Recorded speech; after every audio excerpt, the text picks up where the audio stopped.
안녕하세요. 저는 기후위기 대응 에너지전환 지방정부협의회 사무국장 박정현이라고 합니다. 여기저기에서 기후위기다, 벚꽃이 빨리 피고 빨리 졌다, 한파가 너무 늦게 왔다, 작년처럼 긴 장마, 54일의 긴 장마가 있었다, 이런 여러 가지 이야기들을 하고 있는데요. 실제로 이런 기후위기가 진짜 심각한 문제인가? 라고 생각을 하시는 분들도 계실 것 같아요. 지금 제가 인류세 시대의 지구 시스템 궤적이라는 그림을 한 장 보여드리도록 하겠습니다. 2018년에 나온 자료인데요. 이 자료는 옛날부터 지구가 어떻게 간빙기, 빙하기를 거치면서 균형 있게 잘 지내왔는지를 역사적으로 보여주는 그림입니다. 그런데 여기 보시면 인류세라고 적혀져 있는 부분이 있습니다. 이 인류세, 사람이 태어나서 지구 환경에 인간이 영향을 미치기 시작한 시대라고 그냥 짧게 간단하게 심플하게 말씀드릴 수 있을 것 같은데요.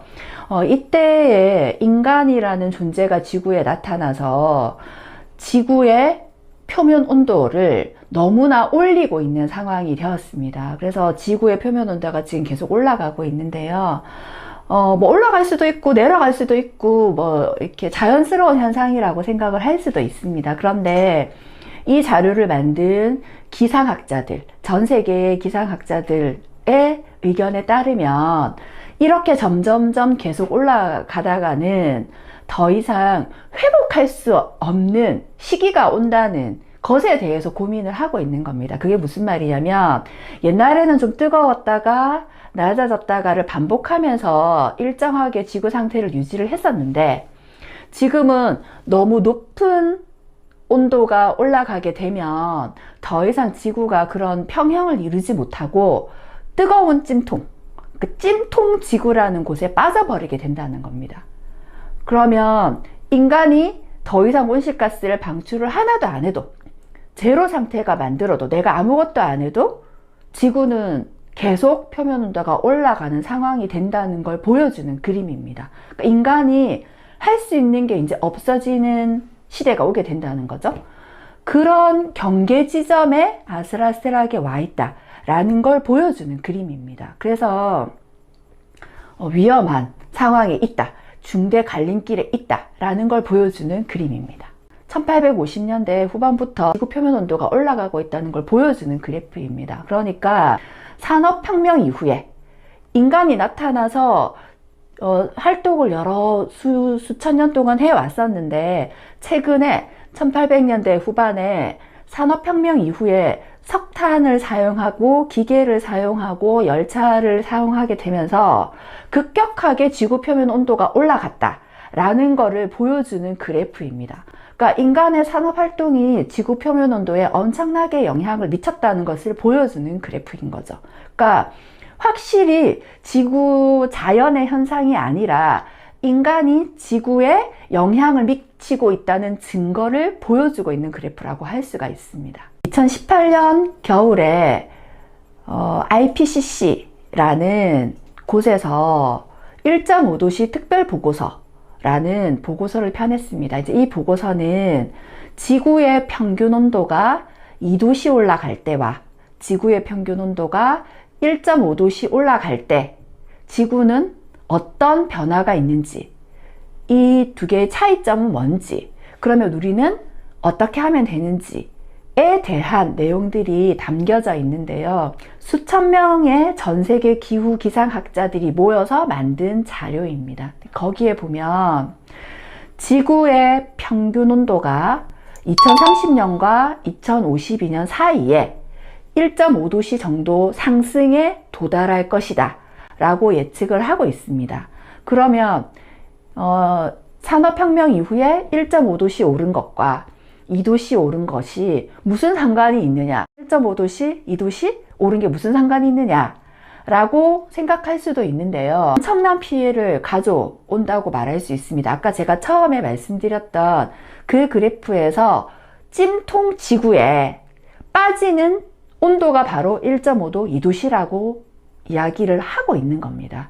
그러니까 그냥 1.5, 2라는 작은 숫자가 아니라 지구가 찜통 지구에 들어가서 회복을 할 수 있느냐, 회복을 하지 못하고 계속 상승해서 지구 표면 온도가 상승해가지고 더 이상 돌이킬 수 없는 파국을 맞게 되느냐의 기로에 지금 저희가 있다는 거고, 그 온도가 바로 1.5도시냐 2도시냐 라고 지금 여러 사람들이 이야기하고 있는 겁니다.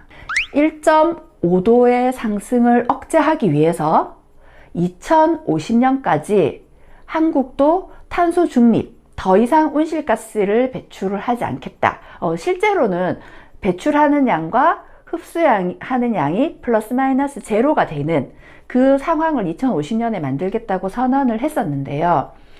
이산화탄소를 흡수하는 양이 워낙 작기 때문에 사실은 발생하는 양 자체를 줄여야 되는 상황에 와 있습니다.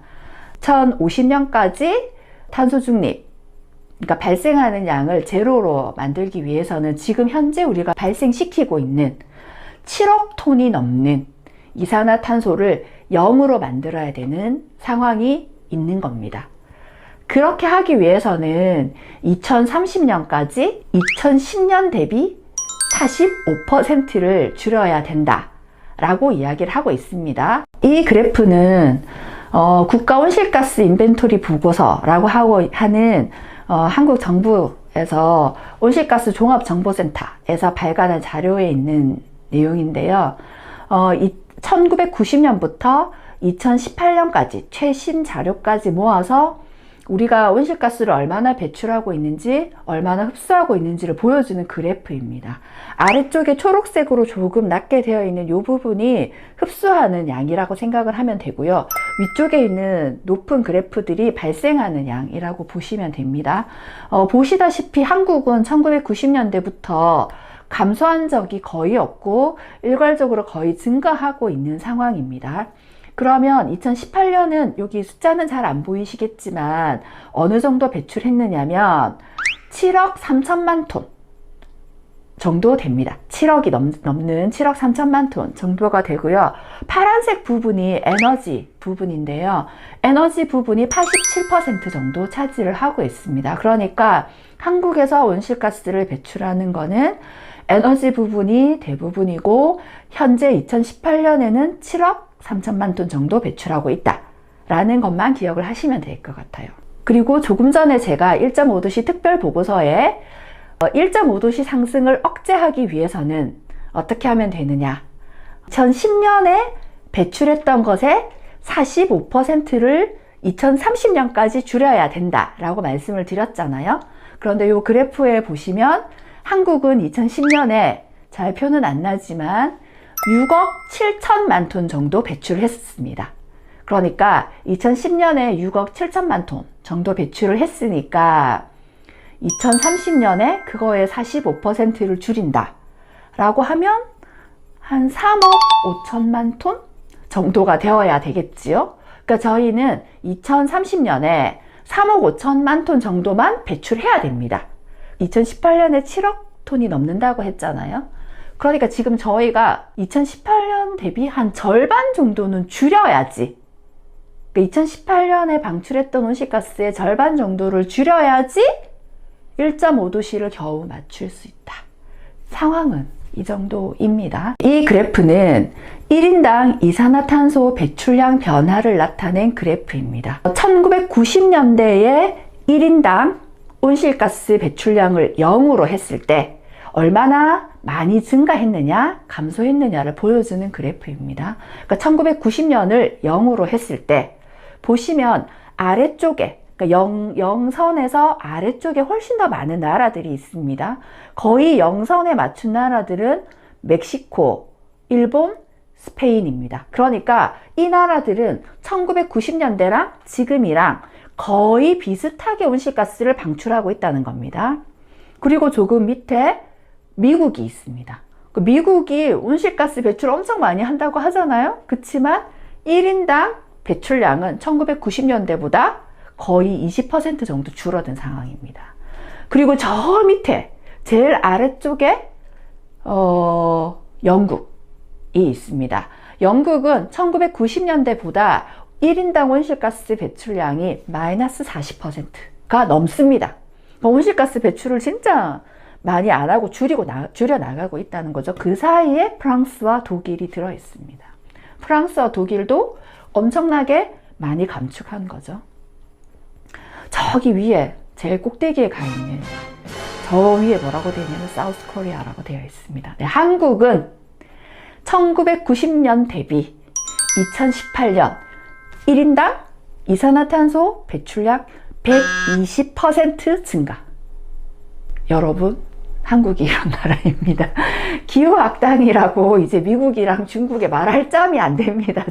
저희는 반성을 해야 되겠죠. 그런데 이거를 뭐 개인의 문제로 돌리고 싶지는 않습니다. 실제로 한 개인이 방출하는 것이 너무 많다라고 뭐 하실 수도 있을 것 같습니다. 네네, 개인이 줄이는 것도 너무나 중요하지만 실제로는 국가 전체가, 전 사회가, 회사가, 기업이, 공장이, 슈퍼가 모두가 다 사실은 나서서 이 온실가스를 감축해야 되는 상황이라는 말씀을 한 번 더 드립니다. 이게 개인의 죄의식을 가질 필요는 없습니다. 조금 돌아보고 줄일 수 있는 방법을 이제 같이 찾아보려고 이 영상을 만든 겁니다. 그래서 우리가 뭘 하면 될지, 어떻게 하면 될지, 어떻게 하고 있는지에 대한 여러 가지 이야기들을 듣고 보고 나누는 영상이 되기를 바랍니다.